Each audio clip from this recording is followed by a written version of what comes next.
श्रद्धा Aftab murder के। प्यार एक अजीब बीमारी है, जितना सुकून देती है उतना दर्द भी देती है। कोई इंसान जिससे प्यार करता है उसका जान कैसे ले सकता है।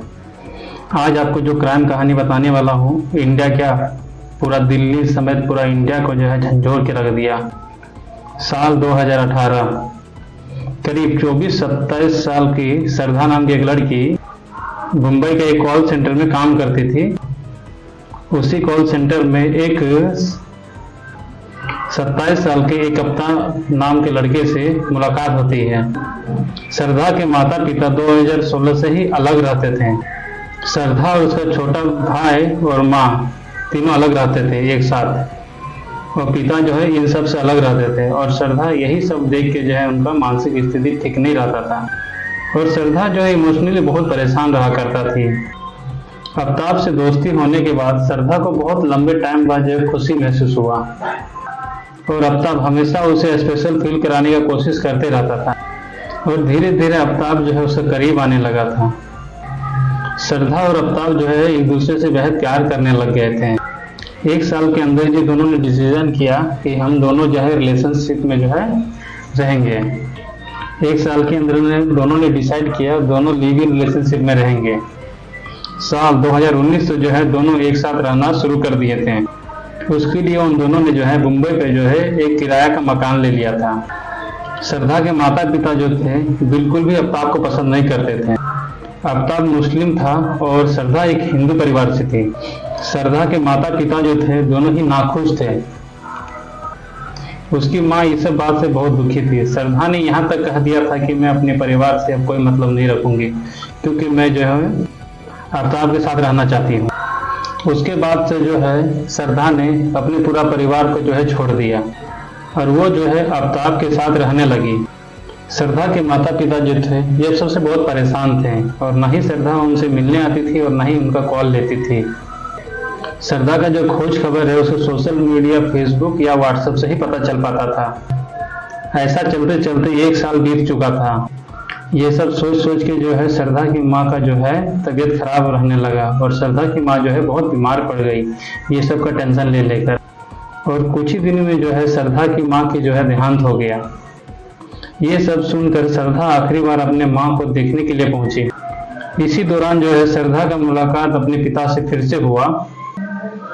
उसकी माँ गुजर जाने की वजह से जो है श्रद्धा अपने पिता के बहुत करीब आ गए थे, और अपने पिता से जो है रोज वो फोन पे बात करना शुरू कर दी थी। श्रद्धा ने अचानक अपने पिता को बताया कि आफ्ताब जो है अब अच्छा बर्ताव नहीं करता है मेरे साथ, और कभी कभी जो है मेरे साथ मारपीट भी करता है। तो उसके पिता सुनकर बहुत गुस्से हो गए, और उसके पिता जो है अपने पास जो है श्रद्धा को फिर से बुला लिया। और आफ्ताब का ऐसा बिहेवियर देख के जो है श्रद्धा भी जो है अपने पिता के यहाँ रहने के लिए चली गई। अचानक आफ्ताब जो है एक दिन श्रद्धा के घर आता है, उसका पैर पकड़ लेता है, और वो माफ़ी मांगने लग जाता है कि मैं आज के बाद ऐसा गलती नहीं करूँगा। और श्रद्धा ये सब भूल के जो है फिर से वो नया लाइफ शुरू करना चाहती थी, और वो जो है आफ्ताब के साथ चली गई। दोनों ने डिसीजन लिया कि मुंबई छोड़ के वो कहीं और रहेंगे, और एक महीना के लिए जो है हिमाचल के कई अलग अलग जगहों पे वो घूमने के लिए चले गए। 8 मई 2012 को दोनों दिल्ली आकर छतरपुर में बस गए। श्रद्धा और उनका पिता के बीच में जो है फोन से बिल्कुल बातें नहीं होती थी, सिर्फ व्हाट्सएप स्टेटस और फेसबुक से ही दोनों एक दूसरे के साथ जुड़े हुए थे। श्रद्धा के पिता बहुत बार श्रद्धा से जो है बात करने की कोशिश की, और कॉल करते थे तो कॉल काट दिया जाता था या रिसीव नहीं किया जाता था। जब कॉल काट दिया जाता था तो इधर से श्रद्धा मैसेज कर देती थी कि मैं अभी व्यस्त हूँ। धीरे धीरे जो है फेसबुक और व्हाट्सएप पे भी जो है श्रद्धा का अपडेट आना बंद हो गया। श्रद्धा का पिता को ये बात बहुत अजीब लगा। श्रद्धा के पिता जो है आफ्ताब को ही बहुत बार कॉल किया, लेकिन उसके पिता से बात नहीं हो पाया। और आखिर में आकर श्रद्धा के पिता ने जो है पुलिस के पास गया और गुमशुदगी का जो है रिपोर्ट लिखवाया। श्रद्धा के पिता दिल्ली से मुंबई चले गए श्रद्धा को ढूंढते ढूंढते, और केस जो है बम्बई पुलिस ने जो है दिल्ली पुलिस को ट्रांसफर कर दिया। श्रद्धा बहुत टाइम से जो है आफ्ताब से शादी करने का बात कह रही थी, लेकिन आफ्ताब जो है शादी का बात सुनते ही मुकर जाता था, और वो शादी करने के लिए तैयार नहीं। श्रद्धा के पिता को शक हो चुका था कि आफ्ताब जो है सिर्फ उसकी बेटी को यूज कर रहा है। पुलिस के जांच पड़ताल में यह पता चला कि श्रद्धा बहुत टाइम से मिसिंग है। जिस जगह आफ्ताब रह रहा था वहां तो कभी श्रद्धा गई ही नहीं थी।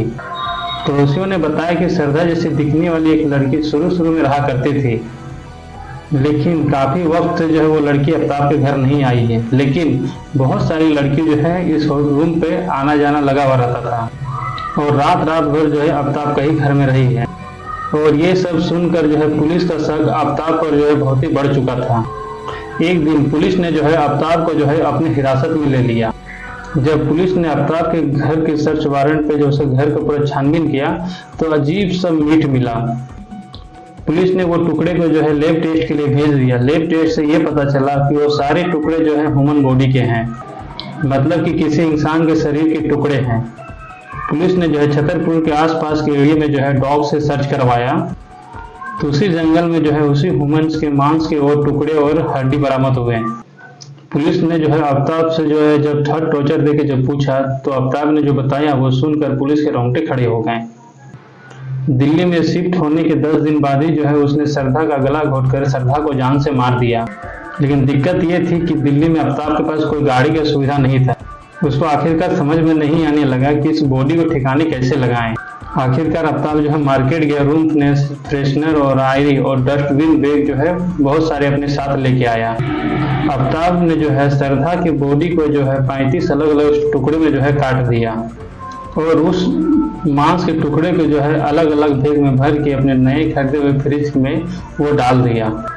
वो रोज रात में खाना खाने के बाद जॉगिंग के लिए घर से निकलता और अपने हाथ में एक बैग लिए हुए निकलता था और छतरपुर के अलग अलग जंगलों में जो है वो उस बैग को फेंक आता था।